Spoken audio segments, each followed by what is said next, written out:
السلام عليكم ورحمة الله وبركاته. النهاردة تحميل لعبة دريم ليج 2018. طبعا بقى ما تنساش تعمل لايك وشرف في القناة وفعل الجرس، وطبعا لازم ملف واحد طبعا اسيبهولك في الوصف.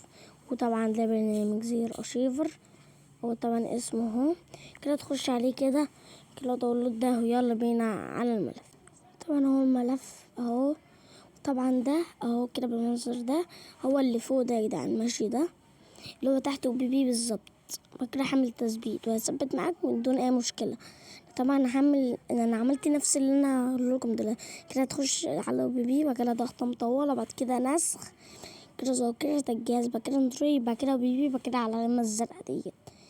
اعمل زي ما انا بقول بالظبط. طبعا لما تعمل الحاجات دي تخرج من برنامج زي ارشيفر، تلاقي اللعبه ولا بينا نخش على اللعبه. وطبعا هتبدا كده بالمنظر ده اهوت.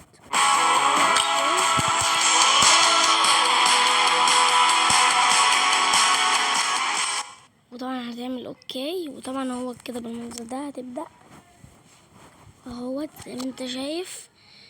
هو 2018 وتجيب اي لاعب عادي، انا هجيب ده مثلا كده. هو كده بالمنظر ده. طبعا يقول لك كده العب ماتش في الاول. طبعا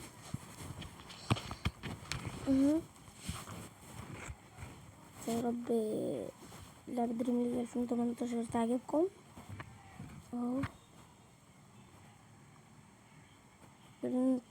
تعليمات يعني انا اقول لك انا دلوقتي هنقول لكم بس الحاجات كمان. وطبعا اهو دي كده التشكيله تمام اهوت. وطبعا ممكن تجيب اي لاعب من دون اي مشكله، تجيب اي لاعب.